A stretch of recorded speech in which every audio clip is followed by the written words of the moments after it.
So we are going to talk about living wills, and that's the same as advanced directives. It's living and it's will. And so I just want to quickly get our feet back into the room from where we left off before lunch, which is a wills summary, just so we can get it all right in our head and then transition into the next part, which is the living part of the will. So the main points of the will is have one. You should. It's a good idea. And if you get stuck on the part where you aren't ready to make important life decisions now, you don't have to make, you can change it later, but having something is better, in my experience, than having nothing at all. It isn't that hard and it takes a couple of hours. We've already made a ton of progress with the questionnaire, getting everything pretty much prepped, and everyone should have one, which is the same as have one, but I'm saying it again. Out of the three main points, two are have one. Work with an attorney and or consult with one is one way you can get it done. Online options, there are a number of big ones out there. LegalZoom, Rocket Lawyer, Nolo's been around for a long time. There's Quicken Will Maker, that is a big, huge, best-selling software program. There are many out there, and you can find the one that's right for you. You can also create a legally binding document of your own. Again, make sure you understand all of it and make sure that it works for you. Consider the information, make choices, complete it, make sure that it's good for your state, sign it, notarize it with 2 witnesses, and store it safely and distribute it to a couple of people safely. And bam, you're good. So part of will and living wills is the word advanced directives. It's a great kind of very specific phrase, but with all of this stuff, thinking about things in advance and giving the information in a direct way is important. And like everything else in this, you know, like what is your favorite color versus do I need to trust and what quality of life means for you is for you.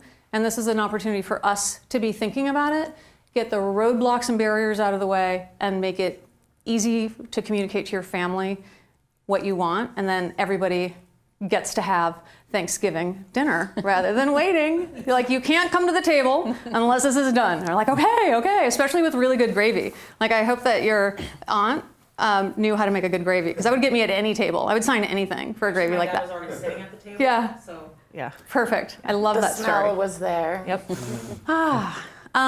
And, you know, we are getting close to the holidays, thinking about the new year, clearing the runway perhaps for a good time, not just getting through the holidays, but, you know, focusing on what's important through them. And so there's nothing like a living will. And again, it depends. Everything that we're talking about is really good information. You get to make your own decisions, and please, please, please understand everything that you sign and make sure that it's right for you. Rock your life. It's yours. So we're talking about end of life and living wills. So let's just put that out there. It is a really important thing. And again, like with wills, it really doesn't take that long to do, and it can save a little bit of time now can save a ginormous avalanche of suffering and confusion. It can make a hard time already a lot harder, and we just don't want to do that. We're about removing optional suffering, inviting more life and joy, right? Who wants more suffering?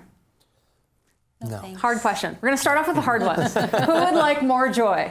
Yes. Me, yay. Okay, More so that's joy. what we're going to do. More joy. So just keep remembering that. So we're going to go through for just about 5 or 10 minutes what it is, and then we're going to go through talking about what's in it. But I want you to understand the lay of the land first so we know what we're doing.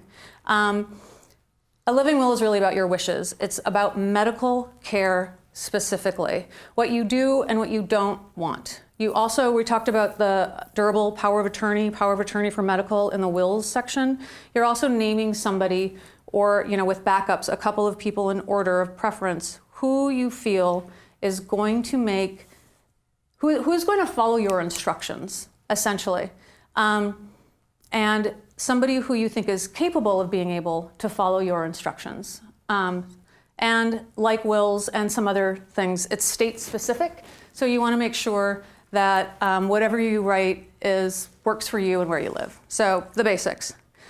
And here's the deal, like with wills, things can get complicated, right? There's a ton of scenarios with wills that we talked about, like what if this and if I trust, so there's just the same way that there's multiple if ands, if yes this, if no that. It's the same with medical stuff, and the same way that people who are having a hard time, it's easy to fight about the details, right? It's much easier to argue over a trust fund or who gets the china set than it is to sit down and talk about the fact that you're sad.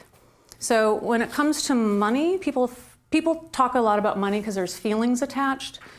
Now we're talking about life and death and what that means to you. And so let's just all acknowledge that this is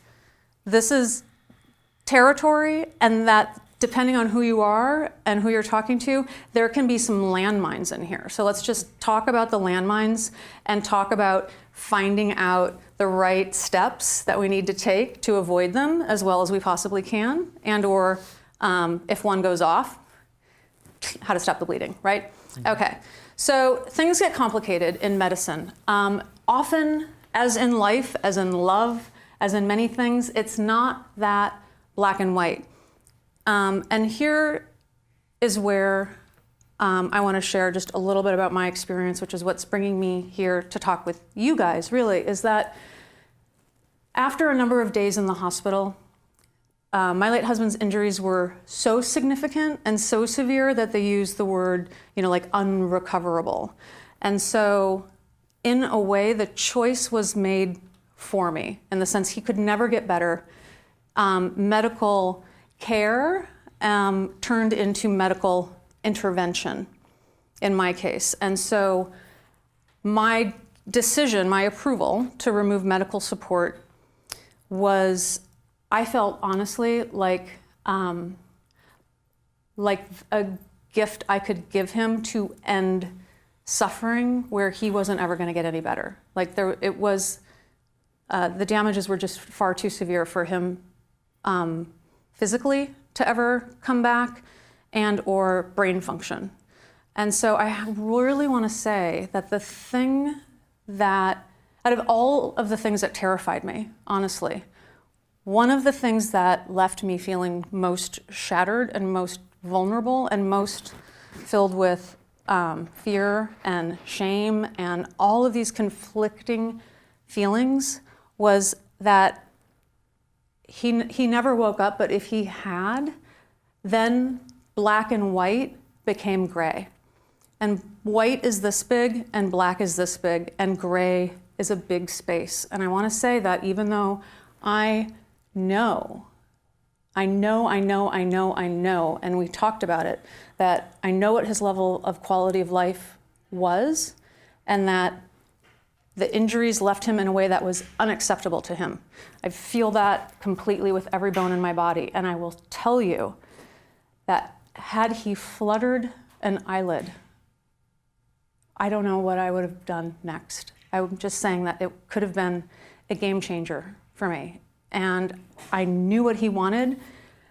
And then I was looking at somebody that I loved and cared about, and that your emotions are there, and that it scared me that I didn't know what I would do, or how long I would let something go, or how long it even could go if it was what he didn't want, because now we were talking about me and what I could do and not talking about him. And like our wills, our living wills were also tidily in their final draft, sitting in my inbox as they had been for months waiting to be signed. So in our state, because we were legally married, the decision came to me, and I knew what he wanted, and it was hard for me to do it. And I want to say that even my situation was black and white, and it was hard to do it. And so when you have an opportunity to give somebody your directions in advance, and you talk to them about it, and you say, this is a gift I'm giving to you, because I don't want you to ever have to worry. I don't want you to have to wonder.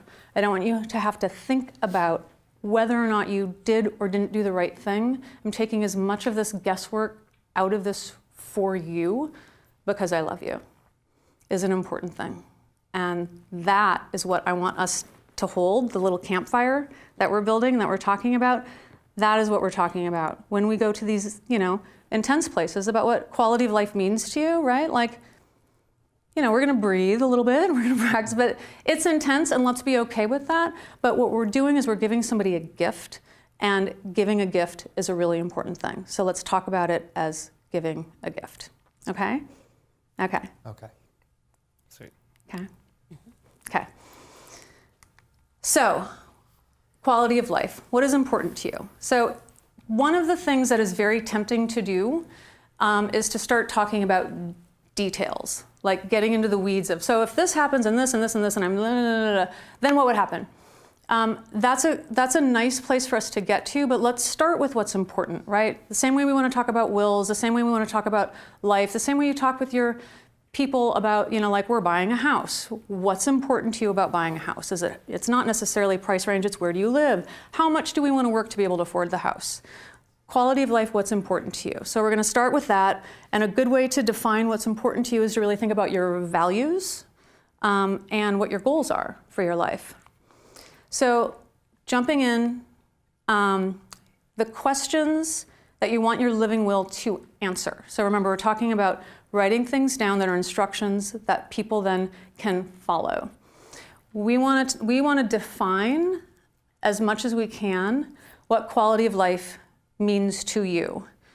And when you start to drill down into that, there's the catastrophic accident scenario, but that's not as common as a lot of other scenarios where we're talking about disability, we're talking about hospice, we're talking about an illness that's not getting better, we're talking about terminal illnesses that are on a course of time, and when and where you are, and depending on your family and you, how we want to talk about being as comfortable and keeping your quality of life as high as you can as you move forward doing that.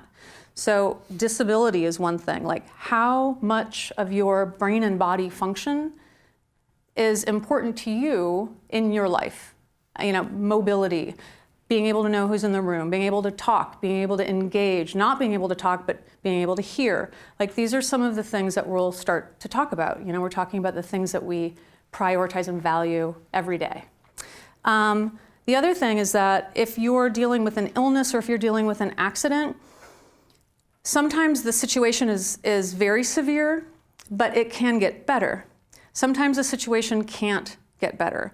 So when people are making a decision for you and things are serious or dire or significant, how much better would you have to get for that to feel worth it to you? And sometimes if somebody, this is one of the ways where, like DNRs, do not resuscitate, somebody who has chronic illness, chronic things that has been in and out of the hospital, perhaps a lot of times has some opinions about, I'm not getting better, or if I can get this much better, I'm willing to go through this if the chance of getting here is okay, and whatever that chance is.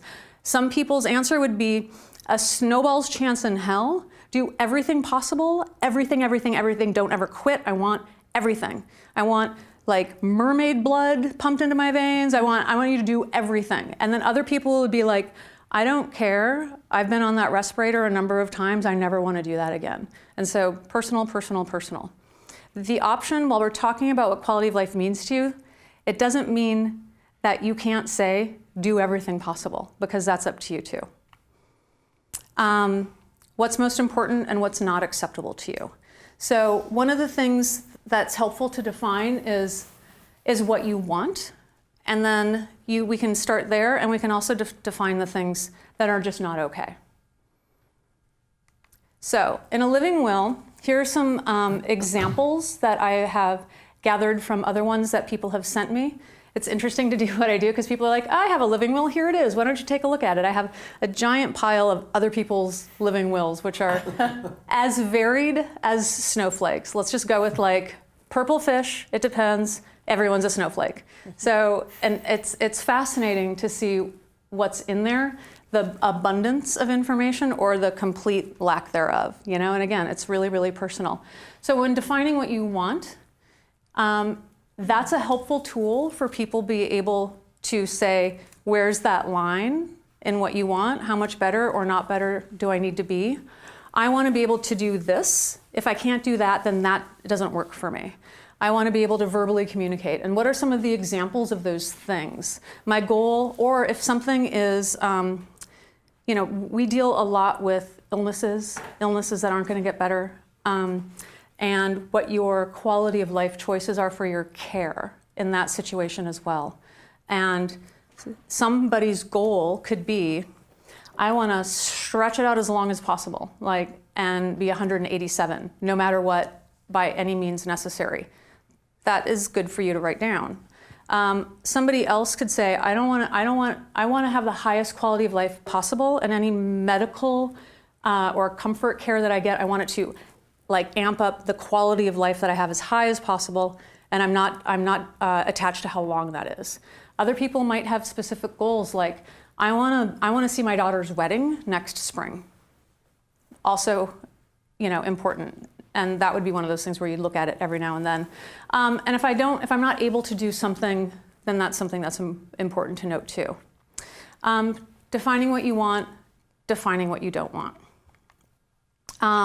Specific examples that I've seen from other people's, I hate the ventilator and I never want to do that again. That's something that somebody wrote that I'm sharing with you. If there's no way I can ever go home and I have to be institutionalized or in a nursing home with no chance of getting better, I don't want that. And so these are things that you can write down. And the more you give us instructions, the more we can be really clear about what that means to you. Here's the part that I'm going to just put up there, that whenever I show this slide, this is where everyone goes like this, and if you're ever gonna hate me, now's the time, and here's why. Try not to hate me for long if you do. Describing what that looks like is important, and it's hard for us to know because we don't have examples of this. Anyone who's older than 20, maybe, I don't know, maybe this was a long time ago, but the Terry Chabot case was one of the ones that I remember, and one of the big ones of the last few decades or so, where end of life and living wills became a really big deal. And so if I remember the circumstances, it was she and her husband had talked about it, the living wills weren't signed, making them legally binding, and her parents disagreed. It might be slightly nuanced, but the deal is that there was a fight and there was no legal document to back it up, and it became a really big deal, not just for the family, just to think about the years of stuff and the fighting and just all the extra, right? But it also is just this huge thing that everybody could then imagine. So what that is I'm not a medical doctor, but it's a persistent vegetative state. That's one of the things that's often included, that terminology in a will. There are many people who say, absolutely, feed and water me as long as possible. And there's other people who say, if that's not okay for me, I'm not doing it. And so again, that is a line, and there's an example that you can look at. Really, really big accidents or illnesses, like the Diving Bell and the Butterflies, a book and a movie that many people have read. It's about somebody who essentially was in a locked-in state. So they weren't necessarily going to get better, but they were alive for a while, and they had very, very, very limited ability to communicate, essentially blinking through one eye. I read the book a while ago. For some people, they would say, absolutely, this is my ability, that's a way I can engage in the world, and that rocks it for me. I'm totally good with that. Again, other people, they may not. And then there's also accidents, really severe accidents that really impact other people's ability to be mobile, to communicate, to not communicate. And so, Christopher Reeve, America's hero. This is the part, if you haven't figured it out yet, where everyone hates me. Superman, what are you talking about? You don't talk about Superman like that. I know. But the deal is that there was a time, probably after that accident, where the wife had to make some decisions based on how much better he could be and what the prognosis was. And my hope is that that was a conversation they had, and that the quality of life that they experienced post-accident was something that they lovingly agreed to ahead of time. So that's what I'm talking about. Ready for a moment of Zen? Need one? blade of grass, nature, we're all just small specks, yeah? It's important. It's heavy. But it's also, yeah, It's critical. yeah. Okay, so there's your moment of Zen. I have a question. Yeah. In relationship to the living will and what we just talked about, what about when things change, like post the accident? You know, you may say, man, I don't want that, and I definitely don't want that, and I for sure don't want that. But then once you're there and you're in there, how can things change? Can things be updated? Well, yeah, so first of all, things change all the time, so that's a great question.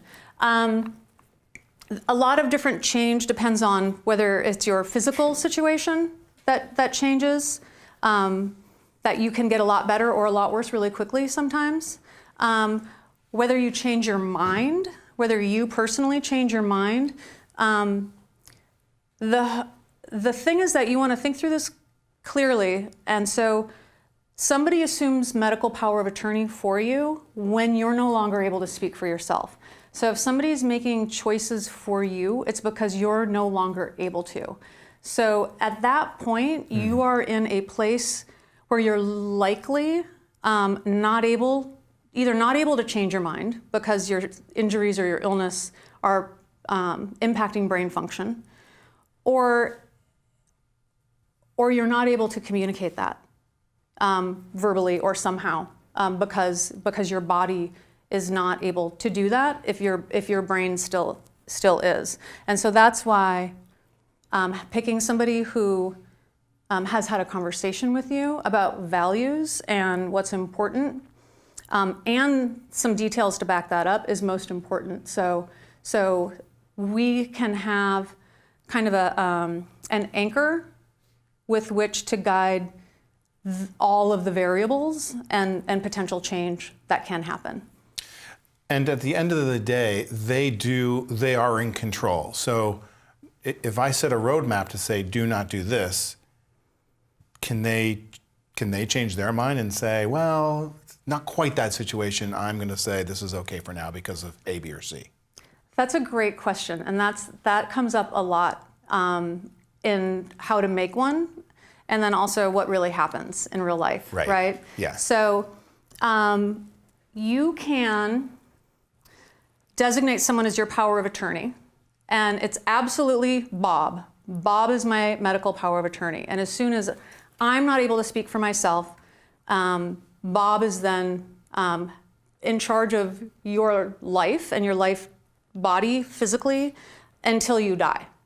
Once you're not alive anymore, the medical power of attorney is over because they're managing your quality of life, not what happens to you after you die. Now, Bob is the decider, but you also have all of these information and these wishes listed. And hopefully other people, rather than just Bob, has a copy of that. If somebody is going to execute on this as a legally binding document, you have to have it and be able to show it and say, I have power of attorney and here's my thing. If you don't have a document that's legally binding, then you go to the default version of not having anything at all. So you have to have something to show somebody, and it has to be legally binding. If Bob is the only one with a copy of it, Bob's in charge and here's my wishes. But if Bob doesn't want to enact your wishes, they're really, really, really clearly stated anyway. And so you have a lot more ability to say, Bob has been chosen as a steward of my wishes to execute on them. And if Bob doesn't want to, then somebody else, like the doctor or somebody else, has a copy of it and they can clearly see what your wishes are. So if Bob's having some feelings, we also have the backup of the paper. Great. Thank you. That answers your question in the longest way possible. Perfectly I hope answered. that answers your question. No, that's good. It perfectly answered it perfectly. Thank you. So basically, your wishes will be respected. Yeah. Yes. If you write them down. If you write them down. And share them with yes. more than just Bob. And share them with your Bob. But the deal is Bob can't just show up generally. So Bob just can't be like, hey, I'm the medical power of attorney and I say no. He's like, well, Bob, welcome to, but please, let us see the wishes. And then if Bob and your wishes don't mesh, what we do have is a legally binding document of your actual wishes. Right. Yeah. But it if just Bob gets so doesn't bring the complicated. paper in? Then Bob doesn't have right to anything. Right. Because Does- Bob's just some wacko who walks off the street Right. without But if any he has proof. the only copy, like, does the hospital get a copy or?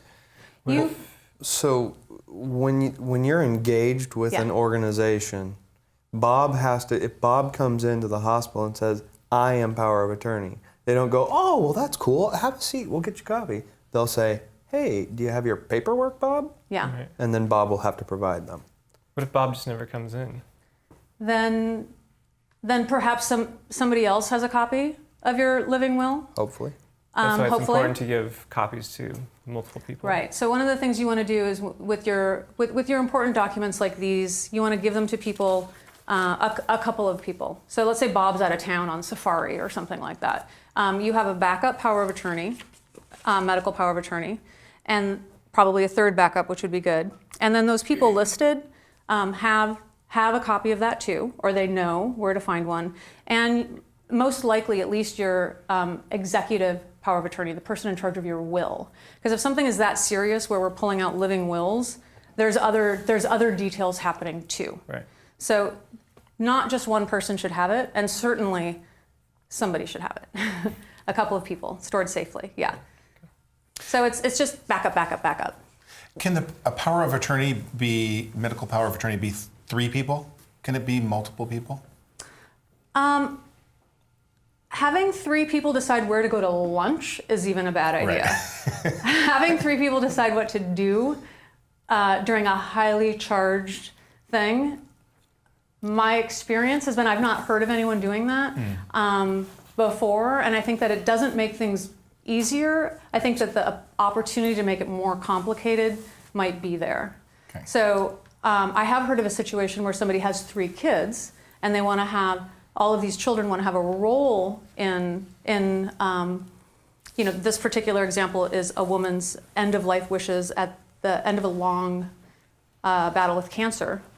And so she had her 3 children involved in a way that was not complicated, and somebody else do the power of attorney, the medical piece.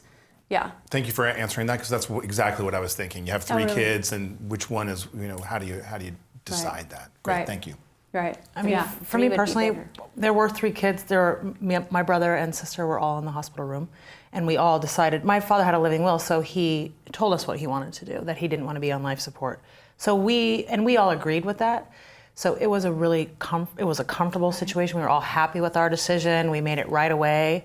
But it just makes me think about a mother with a 20-year-old son. That changes everything. Right. If you have a father that's older and it's at the end of his life, you're ready for him to go, and this is obviously his time, that's one thing. But 20-year-olds aren't making living wills, and the mother just would not want to lose their son ever. Like they'd want to, that's where it gets really, really, and everyone almost needs a living will at that point. It's not just when you're over 50. Right. It's not. Yeah, and as people get older, most people don't have one, right? If over half of folks don't have a will, and that's just talking about your stuff. It's about 7 in 10, roughly, people don't have a living will. And as you get older, more and more people have it when you're getting close to retirement, essentially. But young people don't. And so when you have an ICU situation and somebody is otherwise young and healthy, the default, at least the default as shared with me from my friend who is an ICU doc, is they'll do everything possible. Yeah. They will do everything possible for as long as possible to keep otherwise young and healthy people alive.